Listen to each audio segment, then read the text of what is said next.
Kawan DTA dimanapun berada, seyogyanya kita sebagai makhluk Allah Subhanahu Wa Taala, sebagai hamba-hamba Allah Subhanahu Wa Taala, senantiasa meningkatkan keimanan dan ketakwaan kita kepada Allah Subhanahu Wa Taala. Dan iman dan takwa ini harus dipupuk dengan nilai-nilai keislaman atau dengan pembelajaran-pembelajaran atau hikmah-hikmah yang diajarkan oleh Islam. Jadi harus senantiasa kita belajar, karena salah satu kewajiban kita sebagai seorang mukmin, sebagai seorang muslim adalah untuk belajar. Rasulullah SAW itu mewajibkan kita untuk mempelajari ilmu, khususnya dari ilmu agama.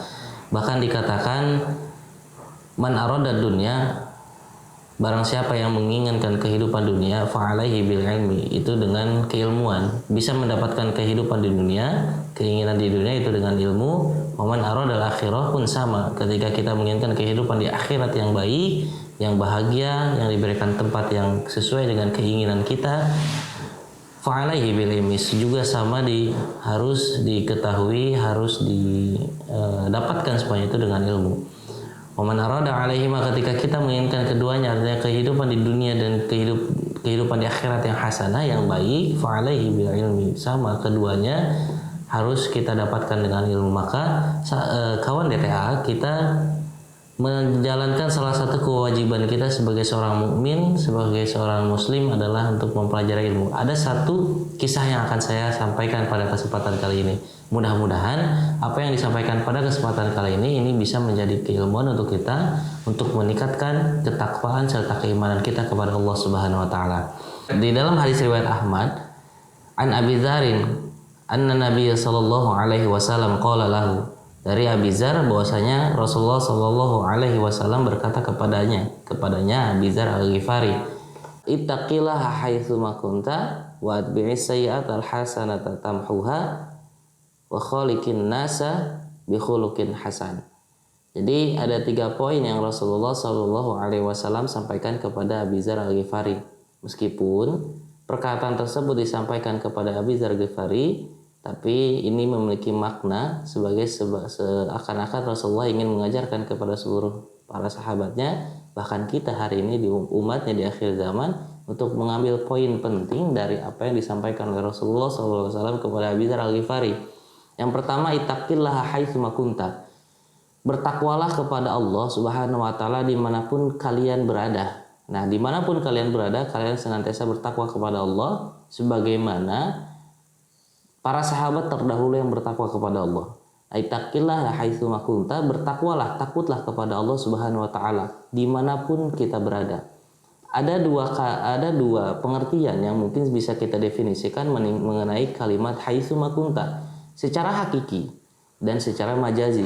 Secara hakiki, haitsu ma kunta mungkin memiliki keterkaitan dengan dimensi ruang dan waktu. Artinya dimanapun kita berada, baik di kantor, baik di rumah, baik sedang sendiri maupun beramai-ramai, usahakan kita selalu mengingat Allah Subhanahu wa taala. Ittaqillaha haitsu ma kunta, tidak terkecuali di tempat apapun yang memang kita berada, baik di tempat yang ramai maupun yang sepi. Apalagi yang sepi ini luar biasa.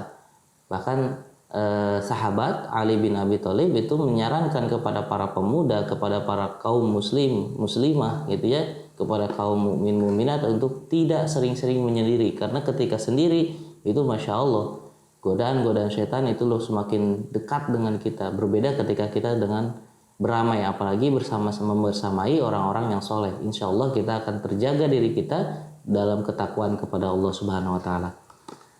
Kemudian secara hakiki tadi, bahwa itu ada dimensinya dengan ruang dan tempat. Artinya dimanapun tadi ya, dimanapun kita berada, kita harus senantiasa bertakwa kepada Allah. Kemudian yang kedua, secara majazi, artinya ini berkaitan dengan peran dan tugas kita. Nah, secara haitsu ma kunta, secara majazi itu berkaitan dengan peran dan tugas kita. Artinya gini, sebagai seorang muslim, sebagai orang yang bertakwa kepada Allah Subhanahu wa taala, dia harus menyadari bahwa peran dia itu harus dibarengi dengan ketakwaan kepada Allah. Sebagai salah satu contoh, kita menjadi seorang suami, kita memiliki kewajiban untuk mencari nafkah. Maka seseorang yang bertakwa, dia akan mencari nafkah yang halal, dengan jalur yang halal dia akan menjadikan ikhtiarnya itu ikhtiar untuk mencari rezeki Allah yang halal, karena Allah Subhanahu wa taala memerintahkan kepada kita orang-orang yang bertakwa untuk mencari rezeki yang halal dan thayyiban. Kemudian ketika kita menjadi seorang polisi, ketika kita menjadi seorang gubernur, ketika kita menjadi seorang apapun profesi kita, apapun pekerjaan kita harus menjalankan amanah sebaik mungkin dengan landasan ketakwaan kepada Allah Subhanahu wa taala. Karena apa? Setiap apa yang kita lakukan, setiap apa yang kita ikhtiarkan, setiap apa yang kita kerjakan, yakin bahwasannya nanti semua itu akan dihisab oleh Allah Subhanahu wa taala. Jadi ittaqillah. Poin yang pertama adalah ittaqillah haitsu makunta. Dimanapun kawan DTA berada, bertakwalah kepada Allah. Ittaqillah haitsu makunta. Itu pesan pertama yang Rasulullah Shallallahu alaihi wasallam sampaikan kepada Abi Dzar Al-Ghifari. Kemudian pesan yang kedua adalah atbi'is sayyi'atal hasanata tamhuha. Ikuti perbuatan-perbuatan yang buruk itu dengan perbuatan baik, akan itu menjadi tebusannya. Jadi Rasulullah SAW itu menyampaikan kepada Abu Dzar Al-Ghifari berbicara mengenai tentang perbuatan maksiat dan perbuatan yang baik. Jadi seakan-akan ini mengajarkan kepada kita bahwasannya apalagi kita mengenal sosok Abu Dzar Al-Ghifari adalah sosok kalau bisa dikatakan adalah preman pada saat itu. Bani Ghifari itu adalah bani yang sangat luar biasa. Bahkan diceritakan Abu Dzar Al-Ghifari itu mampu untuk mengumpulkan massa untuk mendukung dan membela Rasulullah SAW dan membela Islam itu untuk memenangkan Islam itu dengan pasukan yang jumlahnya banyak, yang notabene di sana banyak yang kalau hari ini bisa dikatakan preman lah gitu, cuman ya bisa dikatakan seperti itu. Jadi kita menyadari, kita juga memahami bahwasanya manusia tidak luput dari kesalahan. Jadi kemaksiatan baik yang kecil maupun yang besar, baik yang disengaja ataupun tidak, itu senantiasa pasti dilakukan oleh manusia. Seakan-akan kelalaian, ya kan, kelalaian yang dilakukan oleh manusia, kemudian keperbuatan yang salah, itu pasti dilakukan oleh semua manusia. Tidak terkecuali, artinya ya kecuali mungkin Rasulullah SAW yang memang dijaga oleh Allah di selama hidupnya dengan wahyu-wahyu Allah gitu kan, karena Rasulullah SAW itu diperintahkan untuk menjalankan kehidupan di dunia kecuali dengan wahyu yang Allah sampaikan kepada beliau. Nah kita sebagai manusia itu tak luput dari kesalahan. Jadi sebesar apapun kesalahan, jadi seakan-akan Rasulullah ingin mengajarkan kepada kita seberapa besar apapun kesalahan yang kita lakukan, kelalaian yang kita lakukan, kemudian dosa-dosa yang kita lakukan, itu masih kecil dibanding rahmat dan ampunan Allah Subhanahu wa taala. Maka Rasulullah memberikan pengajaran kepada kita. Bukan berarti kita malah pesimis ketika kita merasa dosa kita besar. Bukan berarti kita malah menjadi meratapi diri kita dengan segala dosa yang sangat banyak kita lakukan.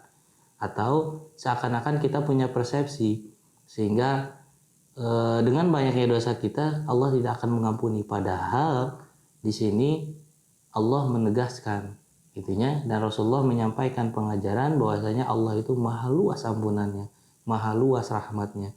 Sebesar apapun dosa yang kita lakukan, akan sangat lebih besar rahmat Allah dan ampunan Allah untuk kita. Sehingga ini yang menjadi landasan yang disampaikan oleh Rasulullah kepada Abi Dzar Al-Ghifari. Kemudian ada beberapa faktor sih yang bisa menjadikan atau menyebabkan kita lalai atau yang menyebabkan kita melakukan kemaksiatan kepada Allah Subhanahu wa taala, kepada Rasulullah Shallallahu alaihi wasallam.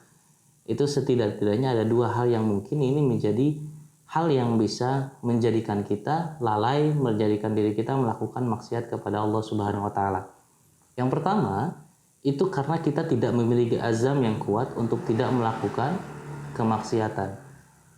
Ketika seorang mukmin dia berkomitmen atau dia berazam untuk tidak melakukan kesalahan dimanapun berada, seperti tadi poin yang pertama, ittaqillah haitsu makunta, ketika dia berazam untuk tidak melakukan kemaksiatan di hadapan Allah Subhanahu wa taala, karena dia mengetahui bahwasanya Allah Subhanahu wa taala mengetahui apa yang kita lakukan. Bahkan dikatakan wa qul i'malu fasayarallaha amalakum wa rasuluhu wal mu'minun. Jadi silahkan beramallah, kata Allah Subhanahu wa taala, silahkan beramallah kamu sehingga Allah lah yang akan melihat segala apa yang kamu lakukan. Ya kan? Baik diri kita, Rasulullah maupun orang-orang yang beriman. Jadi apapun yang kita kerjakan, yakin Allah Maha melihat dan Allah Maha mengetahui. ketika kita memiliki azam yang kuat untuk kita tidak melakukan maksiat, insya Allah kita akan dijaga dari perilaku dan perbuatan-perbuatan maksiat dimanapun kita berada. Karena kuatnya ketakwaan kita dan rasa takut kita kepada Allah Subhanahu Wa Taala. Dengan meyakini bahwasanya Allah Maha mengetahui apa yang kita perbuat. Jadi yang pertama yang kemungkinan bisa menjadikan kita memberanikan diri untuk melakukan maksiat adalah kita tidak memiliki azam. Solusinya adalah kita berazam, kita berkomitmen kepada Allah Subhanahu Wa Taala untuk kita meminimalisir perbuatan-perbuatan maksiat. Kita mengingat Allah ketika kita ingin melakukan sesuatu. Simpelnya adalah kita melakukan dua perkara dengan apa yang kita lihat, apa yang kita dengar, apa yang kita lakukan. Pertama, ini bisa kita lakukan dengan statement yang pertama itu ridho Allah, yang kedua murka Allah. Maka ketika kita melihat sesuatu, kita tinjau kira-kira Allah ridho atau murka. Ini akan mendatangkan ridho Allah atau akan mendatangkan murka Allah. Apa yang kita dengar, misal gitu ya, ada yang membicarakan dan lain sebagainya, hal-hal yang buruk dan lain sebagainya. Kalau kita tinjau, apakah ini mendatangkan ridho Allah atau ini mendatangkan murka Allah Subhanahu Wa Taala. Makanya minimal dua hal ini yang menjadi landasan untuk kita menjaga diri kita untuk tidak melakukan perbuatan-perbuatan yang dilarang oleh Allah Subhanahu Wa Taala. Ketika kita tidak memiliki azam, maka azamkan untuk kita berkomitmen tidak melakukan kemaksiatan atau meminimalisir kesalahan-kesalahan dan kelalaian yang kita perbuat.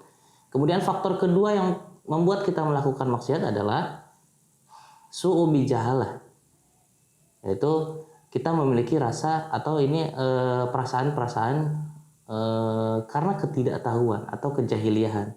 Faktor-faktor yang bisa menyebabkan kejahiliahan itu salah satunya adalah tadi ketidaktahuan, kemudian emosional, kemudian ambisi atau kesombongan. Jadi sifat-sifat atau karakter-karakter kejahiliahan inilah yang bisa menyebabkan kita melakukan kemaksiatan. Yang pertama adalah ketidaktahuan kita. Ketika kita melaksanakan sesuatu, ya kita tidak tahu terhadap ilmunya, padahal ternyata itu dilarang oleh Allah Subhanahu Wa Taala, ini masih bisa diampuni karena ketidaktahuan kita. Tapi ada kewajiban untuk kita untuk mengetahui apa yang sudah Allah perintahkan, apa yang sudah Allah sampaikan berupa larangan maupun perintah yang ada di dalam Al-Quran. Begitupun apa yang diajarkan oleh Rasulullah SAW. Kemudian yang kedua, ketika yang pertama berbicara mengenai ketidaktahuan, kemudian yang kedua bicara mengenai emosional. Nah, terkadang kita tidak mampu mengendalikan emosi dalam diri kita untuk memenangkan nafsu kita. Nah, ini menjadi latihan yang sangat luar biasa yang perlu kita tingkatkan. Mungkin hari ini kita masih terbawa nafsu, masih kini kita memenangkan nafsu kita, emosi kita dan lain sebagainya. Maka kita pikirkan dengan tadi minimal kita berpikir ini Allah ridho atau murka ketika kita melihat ini dan itu misalkan, atau kita mendengar ini dan itu, atau kita melangkah kepada ke sana atau kemari gitu ya. Jadi ini adalah tinjauan-tinjauan untuk menjaga diri kita, melatih emosional kita sehingga menjadikan atau menghadirkan peran Allah di dalam kehidupan kita. Menggunakan mata kita, telinga kita, lisan kita, langkah kaki kita, kemudian tangan kita kepada sesuatu yang Allah ridhoi, bukan yang Allah murkai. Kemudian faktor berikutnya yang kemungkinan besar menjadikan kita berani untuk melakukan kemaksiatan adalah faktor kesombongan. Nah, ini yang paling bahaya. Kenapa? Karena faktor kesombongan ini apa yang sudah dilakukan oleh Abu Jahal. Abu Jahal itu adalah seseorang yang memang luar biasa ilmunya. Bahkan beliau itu adalah sebagai pemimpin atau ahli hukum. Bahkan dikatakan kan zaman dulu orang jahiliyah mengatakan bahwa Abu Jahal itu Abul Hakam. Dikatakan Abu Jahal karena kesombongannya. Ya, gelar ini diberikan oleh Allah Subhanahu Wa Taala, disampaikan bahwa Abul Hakam itu adalah Abu Jahal.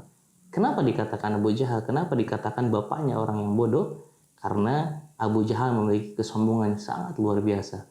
Karena keilmuan yang dia miliki, dia justru malah membangkang terhadap apa yang sudah seharusnya Allah perintahkan dan apa yang sudah seharusnya Allah larang.